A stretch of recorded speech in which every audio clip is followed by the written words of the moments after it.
So I'm Charlotte Yeung, and today I'm going to tell you guys about my journey. So I grew up taking art and music classes. My parents were, well, I would say my dad was a very musical person. He was very interested in piano and that sort of thing. So I ended up growing up taking watercolor classes, acrylic, also things such as piano, viola, violin. At one point, I tried singing and flute and clarinet, a lot of different things. I ended up not really liking music as much, but I did find that art was always very interesting, and I would continue drawing random things for school and just for fun. When I was around, I would say about 14, I discovered that I really enjoyed writing. I took this amazing class by my teacher, Mr. Schaefer, in 8th grade, and I discovered that creative writing was, I think, what I really wanted to do. So I kept writing for fun, and I kept writing short stories. Eventually, one day I came across this amazing story that I decided to expand to my first book, which is Verge. It was incredible. Like, I really enjoyed the experience. I ended up getting a lot of people that I met, just like around, I think 15, yeah, I would say about like 15 people around like my city, across the world, to read my book and to give me advice on that whole give me advice on what I could do to improve the plot. Then I published it when I was 17 during the pandemic. Later on, I took up illustrating stuff and designing logos, some of which ended up going to real groups and businesses. For example, I designed the logo for Building Financial Freedom, which is an organization founded by my friend Rachel Bobby to basically educate youth around my state, Indiana, to learn about financial like resilience, financial knowledge, things that our schools at least did not really teach. After that, I ended up also illustrating, writing, and self-publishing a children's book, Isabel and the Magic Bird, which is a children's book about environmental preservation and historical preservation. Yeah, after that, like a few months later, I ended up publishing which was, again, something I illustrated and wrote, Coloring Climate Justice, which was a coloring book about climate change. These two, I would say, were turning points in how I wrote stories, because before I wrote a lot of fiction, then I started writing a lot more, I would say, political stuff, work about social issues. In particular, I spent a lot of time illustrating and writing things related to climate change. And I still do that, honestly. Then after that, I took on poetry in a summer writing exchange, and I discovered that I really enjoyed writing poems, which was a surprise for me because previously I would never write poems. And I ended up starting to write a ton, and I would exchange with my friends. I ended up getting recognized by Carnegie Hall and becoming the Indie Youth Poet Laureate. Then after a little bit after that, I started trying some other art forms. So I tried Chinese paper cutting for an artist residency, and I found that I really enjoyed it. And I also took a ton of photos and realized that maybe I should look into photography. So there was things like that. And I would say that that's my current journey so far with art.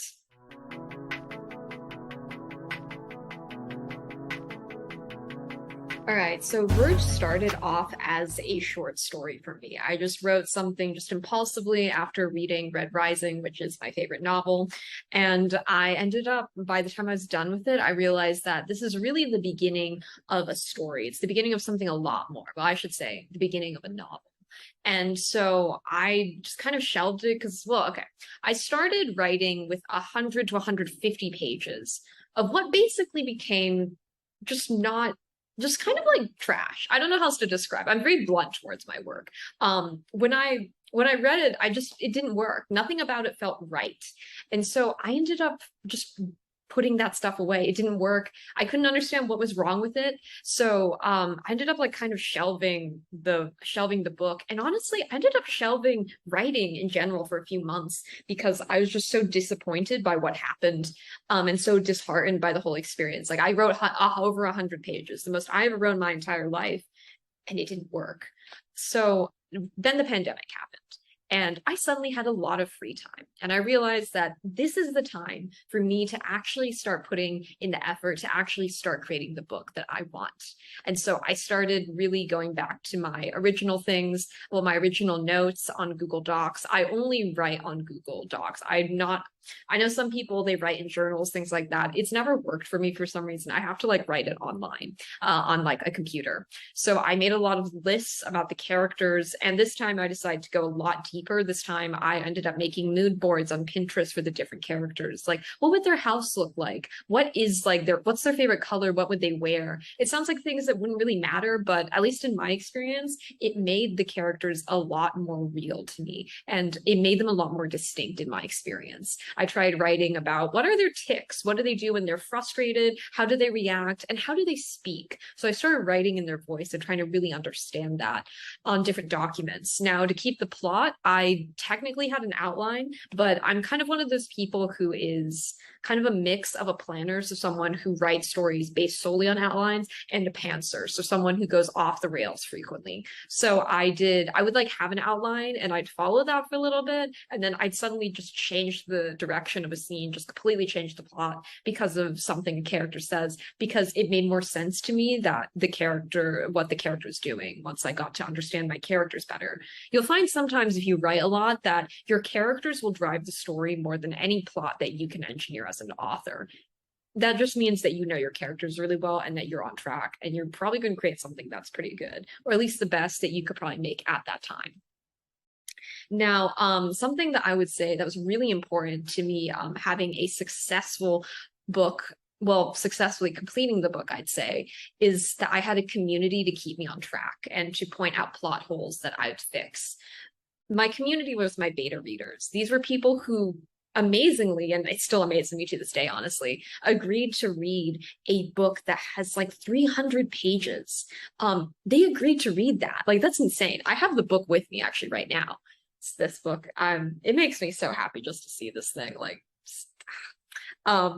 this book is pretty big, honestly. Well, let me check exactly what is the word count. The word count is, yeah, the word count's like 296 pages, so it's about 300 pages. This is a huge book to read, especially as a work in progress. And amazingly, I convinced over a dozen people to actually take the time out of their day to do that. And I'm so thankful for them. Like their efforts, their comments on Google Docs, like it was amazing. And the book would not be what it is if not without a community. More importantly, well, not just as importantly, I'd say, having a community, a group of beta readers read your stories means that basically means that you can't slack off. Like before, I was able to just quit my story, like my story writing, because no one had any expectations of me. No one was messaging me like, why aren't you writing? Things like that. With beta readers, you can't do that because they're going to be expecting a new chapter, like on whatever schedule you told them. So I told them I'd give them, I think, a new chapter a week. And so that meant that I had to write at least 1,000 words every single week. And ideally also keep up with their edits every single week so that I didn't have a ton of work at the very end. It was crazy, honestly. It was extremely stressful. I tend to find with these projects, I get very stressed. Like I'm always working, I'm always worrying. It's very intensive. But I will say that if it's a project that you really care about, it's absolutely worth the effort. Because when I saw this book, like the actual cover of it, when I got the first copy, I think I cried. I was so happy just seeing this, that it was real, that's on my bookshelf. Like, that's insane. And yeah, it's on Amazon. Yeah, it's some copies have sold. But what really mattered to me at this point was just seeing that it was there, that like I made this. And so to any writers out there, people who actually like to write, not a business professional or anything, but someone who really enjoys writing, who enjoys reading stories, I really recommend writing a book. It doesn't have to be traditionally published. You don't have to think about that. The important part is that you tried something. And that experience is a lifetime experience. That's something that you're never going to regret. And so that was my experience with Verge.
Okay, so I'm going to be giving a really short presentation of different pieces that I have made that are some of my favorites. So this first one is a Chinese paper cutting of various traditions. It includes things like bûche de Noël, which I bake every winter with my friends, moon cake, and red envelopes, which I celebrate during things like the Mid-Autumn Festival and Chinese New Year, and also my own version of Yalda, where I read the best poetry and writing from the year.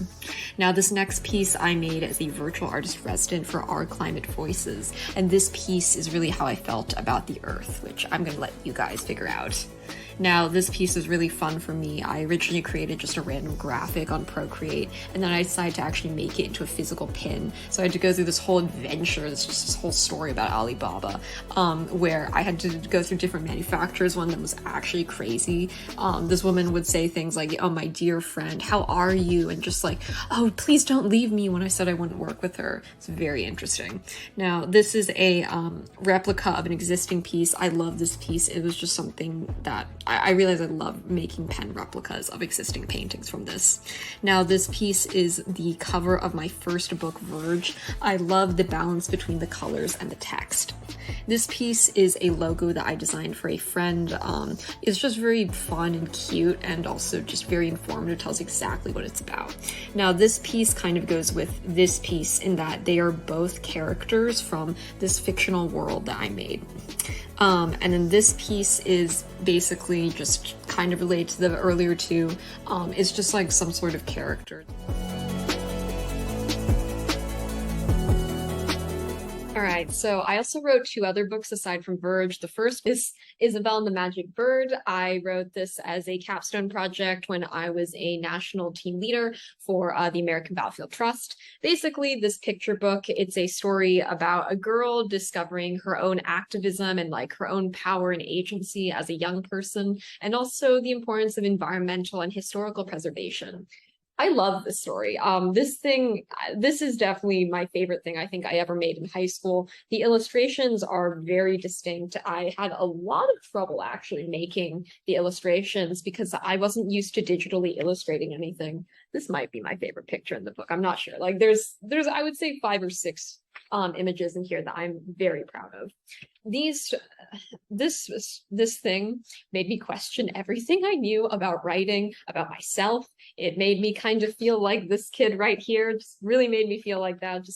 It was so frustrating. Kind of like the last one, I did try to enlist people to look at the artwork, to read the story, to really check on everything. I found for this one, because I had already written something, like written a story, I cared a little bit more about marketing for this book. So I ended up posting my like illustrations and my works in progress for, I think like the 4 months I was writing this, just like an every day, every other day post sort of thing. Yeah, this book, I'm very proud of this. It's an incredible children's book, and I suggest that you guys get it. The other book that I created about, I think 2 weeks, no, not 2 weeks, 2 months after this. I was kind of riding on a high with this book, honestly, because it managed to become a #1 new release for 2 different categories on Amazon, and then it became a #8 bestseller. I'm very proud of this work. This second one I wrote right after I started college in the summer. This is called Coloring Climate Justice, and it's basically a coloring book that also talks about different facts related to climate change. Yeah, I found that this was also very interesting for me personally. I will say that this one was probably the easiest one I made out of them all, probably because it was realistically very simple. I just made black and white images. I did color them when I marketed it, but basically this is like a graphic design project for me personally. These stories were very fun to make, but very different from the first books I created, the first book I made. Writing, I used to think was just something that you just did by yourself. It's just something that was just all you cared about were the words. But I realized after making these 2 books that writing is often a complement to visual stuff. Like, and it's not just in graphic, like it's not just in when you have a children's book or a book with illustrations. Like when you imagine a story, you're thinking in images, you're thinking like it's a movie, you're you're thinking in really distinct visual ways. And even like for poetry, when you're writing, you're often thinking about how it works psychologically and like what it sounds like almost as a song, like with rhythm and things like that. And so I would say that those are like some huge differences that these books taught me about writing and what it means. Now, in terms of communicating that way, I guess communicating visually is a really different skill, and I don't really know how to teach that. I guess the best thing I can say is that I can recommend is for people to start thinking about communicating in a visual form, but describing that on the page. I have always been interested in the visual arts and I always drew stuff. So I was always thinking in that field. But for someone who's not used to thinking like that, I guess what you think of in your brain, like let's say you're trying to describe a room, talk about the color, talk about the texture, talk about like what it feels like, what it looks like. And I think that would really help.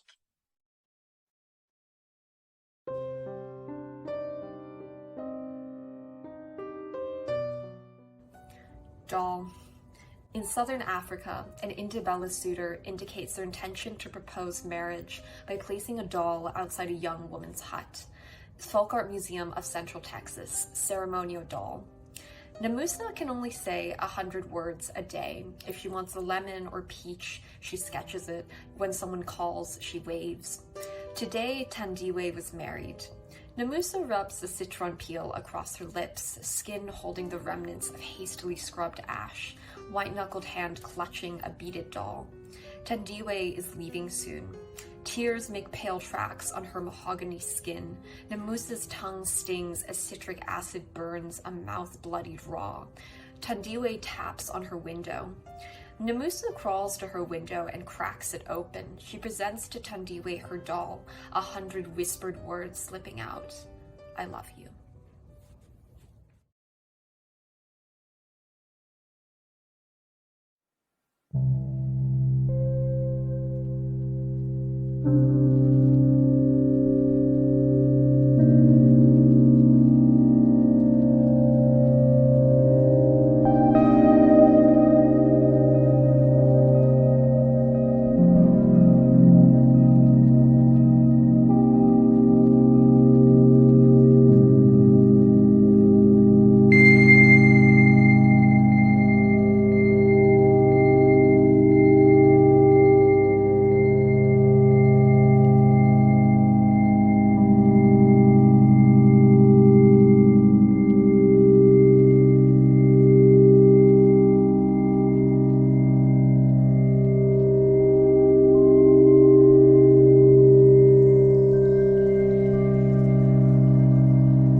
So I'm going to be presenting my favorite photos. This piece I took while I was walking around campus just looking at the squirrels. This piece was very surprising because about like a millisecond later they just broke away and ran off and I never saw them again, at least as far as I could tell. This piece just kind of looks like a meme, like a third wheeling sort of meme where there's one dude that's just looking, watching as maybe it's friends or just cuddling and all that. This next piece is one that I took in Boston. There were a bunch of ducks and geese near where my cousin lived, and I would always walk past them every day. And there's this one specific moment I captured where there's just one duck just looking into the distance. Now, this piece was one of my favorite of all time, I'd have to say, maybe my favorite of last year, well, of this year so far, because this piece is a building I took in Munich just randomly. I was trying to capture another piece actually, but it came out really blurry and I think kind of edgy. I really liked this. Now, this piece I took while I was in Delft, Netherlands, the second most stunning city I've ever been to after Hong Kong. This piece really shows the small town but aesthetics of the city. Now, this piece is when I celebrated Holi at my university. It was very exciting, dancing with everyone, throwing paint at each other, smearing it all over everyone's faces. Now, this last piece is one I took while I was in Chicago. There's a restaurant celebrating a new opening, so people were sending flowers with congratulatory messages.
Art is how we express ourselves, and in my opinion, how we understand the world.